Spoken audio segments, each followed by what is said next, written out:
Greater Noida के दादरी कोतवाली क्षेत्र के शिवनादर विश्वविद्यालय में गुरुवार दोपहर अमरोहा के छात्र अनुज ने सहपाठी छात्रा स्नेहा चौरसिया की गोली मारकर हत्या कर दी। अनुज ने पहले छात्रा को गले से लगाया और फिर उसके सीने व पेट में 2 गोलियां मारी। इसके बाद आरोपी छात्र ने बॉयज हॉस्टल में जाकर खुद भी गोली मारकर जान दे दी। घटना का सीसीटीवी फुटेज भी सामने आया है। वारदात के बाद पुलिस को अनुज के जीमेल अकाउंट से एक 23 मिनट का वीडियो भी अपने कब्जे में लिया है। वीडियो में अनुज ने स्नेहा के कत्ल की वजह के बारे में विस्तार से बताया है। यह वीडियो कब का है, यह तो स्पष्ट नहीं है। हालांकि इससे यह साफ है कि वह स्नेहा की हत्या की प्लानिंग वह पहले ही कर चुका था, क्योंकि वीडियो में वह कह रहा है कि उसे उसके किए की सजा भुगतनी होगी। वीडियो में अनुज ने कहा, जो मैं करने जा रहा हूं उसको जस्टिफाइड नहीं कर सकते हैं। मैं ऐसा नहीं था, बहुत अच्छा लड़का था, किसी से झगड़ता नहीं था, नेशनल लेवल का खिलाड़ी था।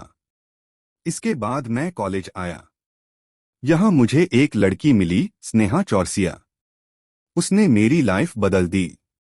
वीडियो में अनुज ने अपने घर से जड़ी समस्याओं के बारे में बताया। उसने अपने मेंटल ट्रामा का भी जिक्र करते हुए कहा कि उसकी बहन को पति ने जिंदा जला दिया था और उसके चाचा की हार्ट अटैक की वजह से मौत हो गई। ऐसा इसलिए क्योंकि चाचा की पत्नी किसी और के साथ चली गई थी। ये लोग मेरे बहुत करीब थे। मैं मेंटल ट्रामा से गुजर चुका था, लेकिन मैं उभर आया था। अंशु के चंगुल से छुड़ाने के बाद उसे मैं अच्छा लगने लगा था। अनुज को वीडियो में यह कहते हुए सुना जा सकता है कि जब स्नेह उसकी जिंदगी में आई तो उसने दिखाया कि वो बहुत अच्छी लड़की है। उसकी लाइफ में एक लड़का था अंशु। उसे उस टॉक्सिक रिलेशनशिप से निकलने में मैंने मदद की। फिर स्नेहा को मैं अच्छा लगने लगा। उसने मुझे प्रपोज किया। मैंने उसे मना भी किया था। फिर मैंने उसका प्रपोजल स्वीकार कर लिया। इसके बाद कुछ समय ठीक चला, लेकिन ऐसा कुछ था नहीं। मैं उसे सच्चा प्यार करता हूं, वो मुझे धोखा दे रही थी। स्नेहा के संपर्क में आने के बाद कुछ समय तक सब कुछ ठीक चलता रहा, लेकिन अचानक उसके बर्ताव में बदलाव होने लगे। मैं समझ नहीं पा रहा था कि आखिरकार स्नेहा को हो क्या गया है। मैंने स्नेहा से उससे पूछने की कोशिश भी की, लेकिन वह कुछ बताती नहीं थी। एक दिन वह रो रही थी। जब मैंने उससे रोने की वजह पूछी तो उसने जवाब दिया कि रसोई घर में काम करने वाले आशुतोष पांडेय नामक लड़के से उसका रिश्ता था। अब वह लड़का उसको परेशान कर रहा है। तब महसूस हुआ कि वह मुझे धोखा दे रही थी, लेकिन उससे सच्चा प्यार करता था। इसलिए मैंने उसके दुख दर्द को समझा। नए रिलेशनशिप में जाने की वजह से ही मुझे छोड़ा। उस लड़की की वजह से मैं मानसिक तौर पर परेशान हो रहा हूं। मेरी पढ़ाई उसकी वजह से प्रभावित हो रही है। क्या इस चीज की उसे कोई सजा नहीं मिलनी चाहिए? क्या वो ऐसे ही लोगों के साथ खेले और चली जाए? मैंने उससे कहा कि दोस्त बनकर रहते हैं, लेकिन उसने मानने से इनकार कर दिया। लेकिन मैंने उसकी वह बात उस वक्त मान ली। मुझे नहीं लगा कि वो अब आएगी। उसके कुछ दिन बाद मुझे पता लगता है कि वो अब किसी नए रिलेशनशिप में है, और तब मुझे पता लगा कि जब से उसने मुझे छोड़ा तब से पहले से वह उस नए रिश्ते में थी। उसने मुझे इसलिए छोड़ा क्योंकि उसे नए रिश्ते में जाना था। यह था मामला। कानपुर के ओमनगर निवासी छात्रा स्नेहा चौरसिया और अमरोहा के सोनगढ़ गांव निवासी अनुज कोतवाली दादरी क्षेत्र के जीटी रोड स्थित शिव नादर विश्वविद्यालय में समाजशास्त्र बीए तृतीय वर्ष के विद्यार्थी थे।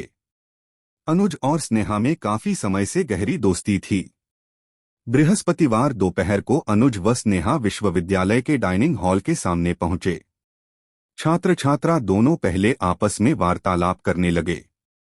इसी दौरान किसी बात को लेकर मामूली नोकझोंक और धक्का मुक्की के बीच आरोपी अनुज ने स्नेहा को गोली मारी। छात्रा गोली लगने पर जमीन पर गिर पड़ी और छात्र बैग उठाकर बेखौफ वहां से चला गया। छात्र ने हॉस्टल के कक्ष संख्या 328 में पहुंचकर खुद को गोली मारकर खुदकुशी कर ली। सूचना पर डीसीपी साद मियां, एडिशनल डीसीपी अशोक कुमार और एसीपी सार्थक सेंगर पुलिस बल के साथ विश्वविद्यालय पहुंचे और जांच पड़ताल की। दीक्षांत समारोह की तैयारियों में जुटे थे। विश्वविद्यालय के डीजीएम अनिल कुमार का कहना है कि 12 मई को छात्र छात्रा की परीक्षा समाप्त हो चुकी है, लेकिन 26 मई को विवि में दीक्षांत समारोह होना है। इसके चलते कई छात्र छात्रा दीक्षांत समारोह की तैयारियों में जुटे हैं। अनुज व स्नेहा भी इसी वजह से विवि में रुके थे, जबकि अधिकांश छात्र वापस लौट चुके हैं। विवि की सुरक्षा पर उठे सवाल। इस घटना के बाद विवि की सुरक्षा पर भी सवाल खड़े हो गए हैं। छात्र के पास पिस्टल कहां से आई और वह इसे लेकर विवि परिसर में कैसे पहुंच गया? कुछ ऐसे ही सवाल विवि की सुरक्षा पर सवाल खड़े कर रहे हैं। छात्रों का कहना है कि अगर विवि में सुरक्षा व्यवस्था सही होती तो ये घटना घटित नहीं होती। पुलिस गहनता से पूरे मामले की जांच कर रही है।